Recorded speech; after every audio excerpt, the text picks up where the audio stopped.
morning, good afternoon, good evening, wherever you are. We're back again with our A Day in the Life of an Entrepreneur Series 2.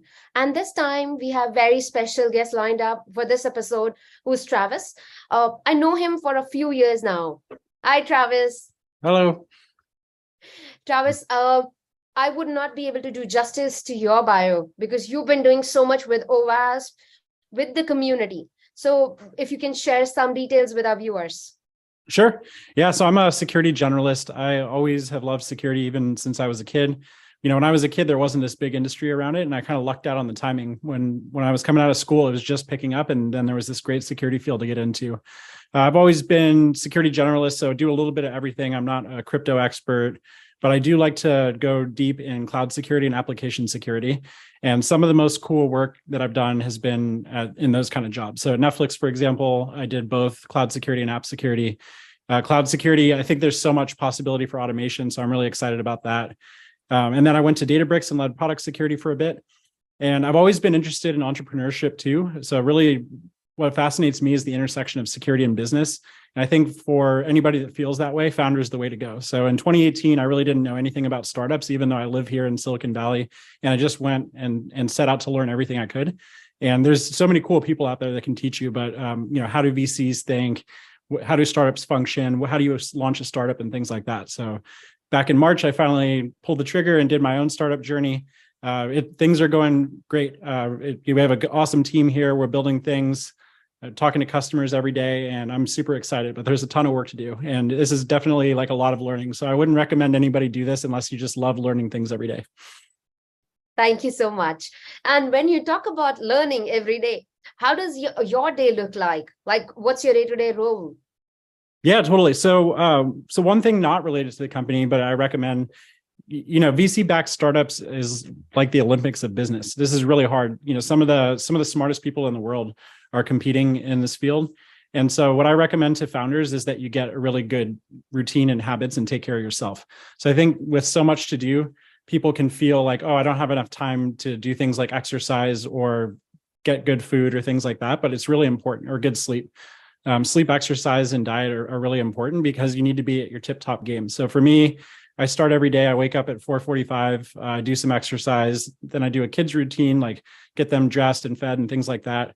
I start at 8, and then the day it goes until 5:30 or 6, and it's just a mixture of everything. So running a company, managing people, talking to customers, figuring out how to get the word out about us, product strategy, investor meetings, like all kinds of stuff. That's kind of the fun part about it, is you just get to rotate and learn so much stuff. So I've never done sales or marketing before, and there's a lot to learn about that. So I feel like, I did like kindergarten sales, like reading books and things like that. But getting to pick up new skills like that is really, for me, part of the fun part.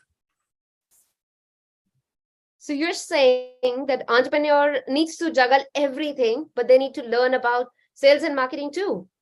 Absolutely. Yeah. You have to learn a little bit about everything. Mm-hmm. So particularly, in the CEO role, which I'm in, different companies split it up different ways. But at our company, Resourcely, I do CEO and Aladdin does CTO. So he runs all of engineering. Most of the company's in engineering, and we're focused on building the product. But in my CEO role, I have to do, product management, sales, marketing, finance, just a whole bunch of things that, I've been a security engineer or a software engineer my whole career. So I've never done any of these things. And you don't have to be an expert in it. You can surround yourself with awesome people, whether those are advisors or people that you hire to help you. For example, we have a VCFO. They handle most of the finance stuff, but I need to understand it well enough that I know if it's working well. So I think that's for a generalist like me, that's the joy, is you get to jump in, learn enough of something. You're not going to be an expert, but you learn like 40% of it or whatever. That's just so fun. Yeah, absolutely. I agree. When you love your job, I am sure you can, 24 hours is still not enough for that. Totally. You can just keep going. Actually, that's a great point, though. I think a lot of entrepreneurs feel like that, which is like there's not enough hours in the day and you're always behind. But first of all, you have to get used to it. Like you're always going to feel behind. There's way more work than you can do. And so you have to, one thing that I started doing halfway through the company that's been really helpful for me is I set time in the morning. The morning people are different in terms of when they function the best. Some people are night people. I'm a morning person. So for me, I spend somewhere between 1 to 2.5 hours every day in the morning, first thing, working on whatever's the most important thing for me for the day.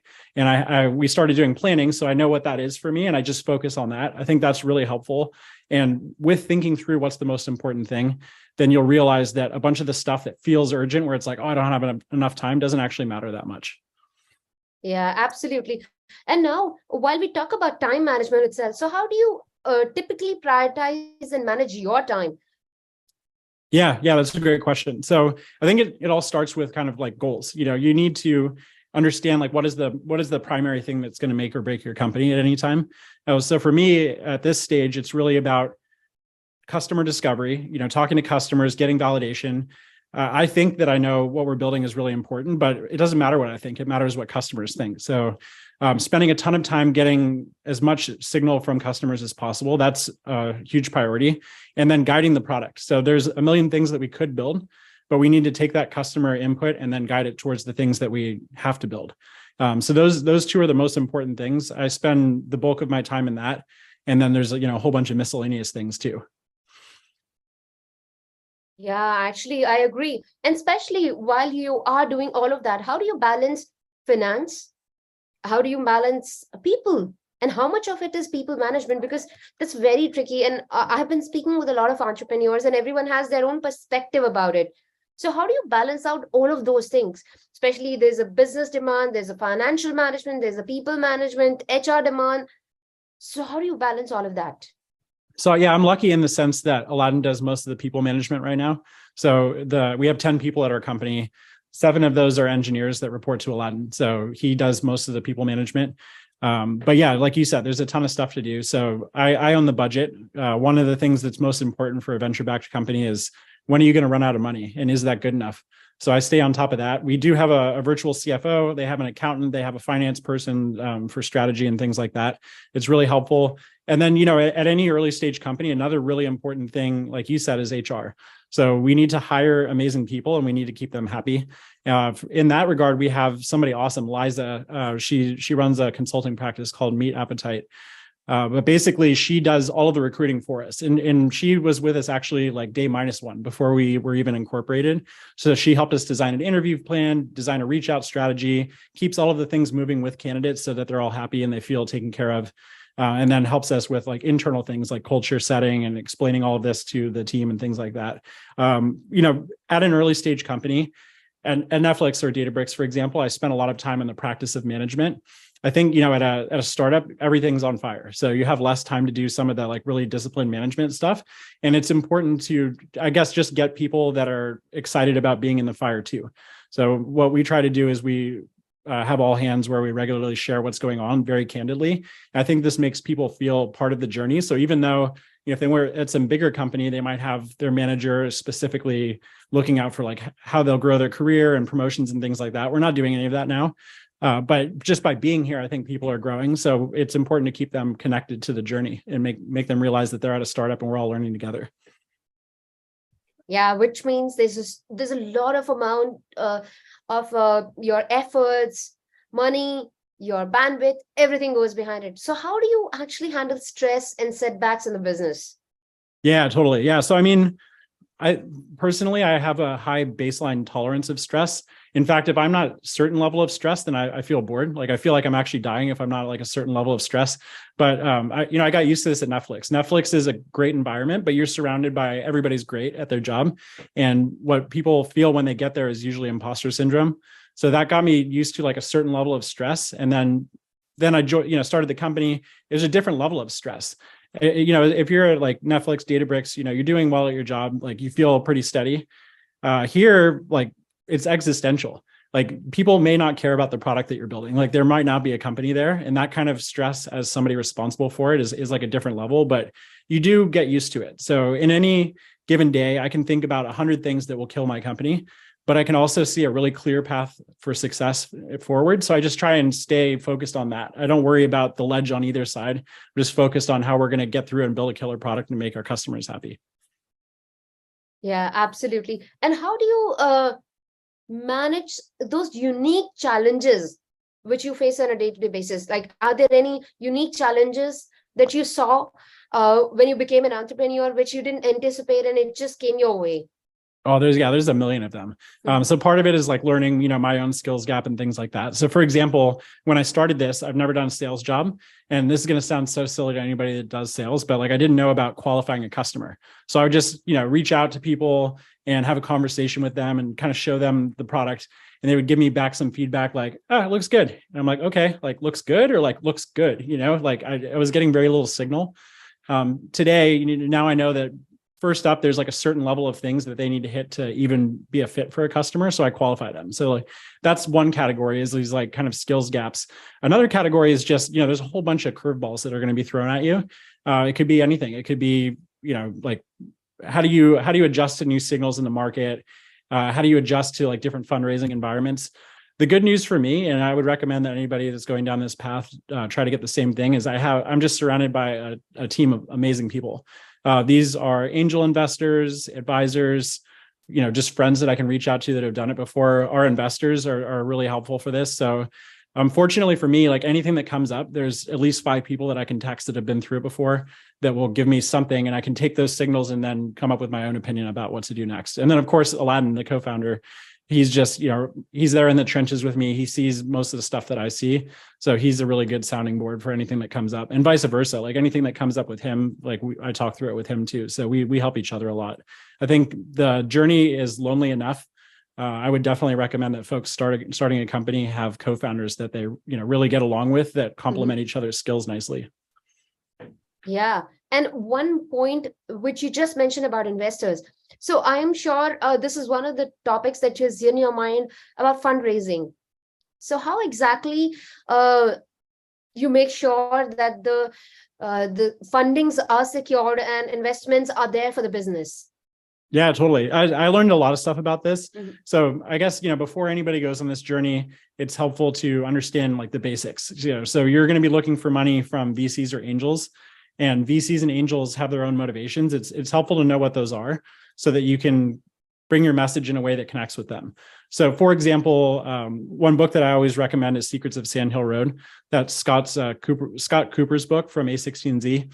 Yeah, he basically explains the whole VC model and how it works, and then some situations about that. That's really helpful. So some businesses, for example, are not VC investable. They're just not a venture scale business. Like for example, consulting companies. It's just never going to be venture scale. So first of all, you have to establish the company that you're doing, why it's venture scale. And then I recommend a certain kind of like format for how you describe this to investors. And the format is, first of all, what is the problem that you're facing, like that you're going to solve, and how big is the problem, and any numbers that you have to back that up. 2 is, what do folks do today? So like, what's the status quo? And then why do those things suck? And then 3 is, what's your unique, better take on it? And why do you know that it's better? 4, why are you the right team to do it? So if you go back to like that whole 4 things, what you're trying to do is eliminate doubts in VC's mind. One doubt that they have is that the whole space isn't big enough. Basically VCs need to have potential of huge returns, otherwise it doesn't make sense for them. And so you need to explain why this can be a giant space if you're successful. So that goes to TAM, total addressable market. You want to explain that first. Second thing is like, is this strategy, what you're proposing, good? And for early stage, these things are going to evolve, but you want to at least be like headed in the right direction. If you're about to throw your company into a wall that's like not going to work, then VCs want to know that. And then the other thing is the team. So basically, like in addition to the market's not big enough, another risk for VCs, because they generally only invest in one business in the space. They're not going to invest in a few because they get a conflict of interest. So what they want to know is, why are you the best team to do this? So, that should be like research you've done, your unique background and things like that make you uniquely suited to do the thing. So it's basically founder market fit. You're the best person possible to execute it. So if you can explain a good story for that, then that really helps. I also have gotten a lot of benefit from angels. So I think, VCs are great. They're our best partners. They spend the most time with us. They're generally very accomplished people and hugely resourceful. So I love them a lot, but it's really good to have angels involved too. And angels can help with kind of like smaller things. They're kind of your eyes and ears. They can do intros for you. So it's good to have a good mix of both of those. Right. So when you are taking care of all of that, I am sure you need to be keep up with the trends in the market. So how do you keep yourself up to date in the market? Yeah, that's a great question. So I've been doing reading for a long time in the market just to stay up. Number one because I'm interested, but number two, it's always helpful to know what's happening in the field. The other way I personally do it is angel investing. So I still do investments in companies, and that just lets me hear a good amount of pitches. I'm obviously got a lot going on with the company, so I can't spend most of my time doing pitches, but for 2 to 3 hours a week, I will meet with founders that are just getting started and talk to them about their business. That's good for building a relationship. Founders help each other. That's really cool. And then two, it helps to stay up on like what's happening in the market, what kinds of new companies are coming out and things like that. So while you're dealing with that, there's one more challenge that comes your way, which is legal and compliances. How do you handle those things? Because now a lot of data privacy laws and bills are coming into the picture. So how do you manage all of that as well? Yep. Yeah. So for legal, we have a legal team. We have Gunderson. They're one of the best VC firm legal firms in Silicon Valley. So they handle all of that. I don't have to worry about that. That's one area that I haven't really dug in much, just because we have great partners for that. And then compliance is something that Aladdin's running. So table stakes for our industry is SOC 2. Basically, you have to be at least working on SOC 2 to deal with any companies. So we started from day one, and we also have this awesome consultant that helps us. His name is Martin, but he's worked with a few companies that I've advised and invested in before, and everybody loves him. He's just so helpful. Like when you're busy trying to do everything, you really want someone that's been through SOC 2 before to be your guide, and that's what he does for us. And then Aladdin does most of the logistics on it. Now, if you are giving advice to one of your mentees, so what would be that advice if that person is going to start a startup soon? Maybe Yep. me someday. Awesome. Yeah, you should. So yeah, one, definitely like learn about investors and how they work and things like that. Two, I think, I talked to a lot of founders and they want to do like an MVP. They think that would be the best thing to show VCs during a pitch. So there's this framework that I like called basically like miracles of starting a company. And so the idea is that you want to have one miracle that you need to pull off to be successful. You don't want to have like two or three. So generally for the companies that in the security space, unless you're doing something like AI or deep tech or whatever, the miracle is not going to be tech focused. The thing that you're building is probably like relatively easy to build. The miracle is, do people care about this? Either if you're creating a new category like we are, does this market exist? Do people care about it? Can it be big? Or if you're going into an established market, then it's, do you have enough to differentiate yourself from the competition? Because they have a head start, you're going to have to get off the ground. So the conventional wisdom is you have to be 10x better than the incumbent if you're going into an existing market. So that's usually where the miracle is. So I would say what founders should do instead of focusing on an MVP, like a lot of founders are technical and they like building things. That's good, but like it's not the most important thing for starting a company. Where you want to spend your time is really doing market research. Talk to customers. You don't have to wait to have a company to actually start talking to customers. Before we started ours, I talked to probably 20 people. So by the time I went into the pitch, I had really good signal already. I would say that that's way more valuable than spending your time on an MVP. So talk to customers, understand what exists today in the market. The last thing you want is to be surprised by a question that an investor asks you, like, oh, what about, X? How is this different than Y? Like those kinds of questions, you should know better than anybody else. If an investor can throw you off your game by like mentioning some company that's way in your space that you've never heard of, that's bad. So you want to be the most educated person on the market around. That's really where to start. And then if you're actually ready to start the company, find co-founders that you really get along with, that you want to be at war with, basically. And then there's some like company formation logistics. Like you want to have a Delaware C Corp. You want to do an A3B election, figure out the cap table and things like that. There's services today like AngelList Stack that can make that easy. That's what we use to set everything up. And then put together a good pitch. So basically you should have a deck. It should explain that 1 through 4 that I mentioned before. And the idea is that you'll come in, you'll meet with a VC, you'll run through your deck. They'll ask you a bunch of questions. VC meetings are usually 45 minutes. So you'll do your pitch for like 20, they'll ask you questions and then they usually follow up with themselves. So that's kind of the order. And then, if once you get funding, then there's a whole bunch of new problems to worry about and learn about. I agree. Absolutely. Thank you so much for wonderful advices. Now, is there anything that you would like to share it with the people about you, about anything that you're doing, or anything that you would like to share with them? Yeah, so I guess a quick about Resourcely. Basically, the idea for us is that cloud resources are really complex. So if you look at like an S3 bucket, there's 60 properties that you can set in this thing. Even if you're an expert, you don't know what all these things are and how to use it. And so really in cloud first companies, developers struggle with these things. That's where central teams usually come in and help them. But the problem is central teams, when they help developers like this, they end up in ops and they slow things down. So basically what we're doing is we're helping developers to understand how to use these properties in a way that uses the cloud effectively.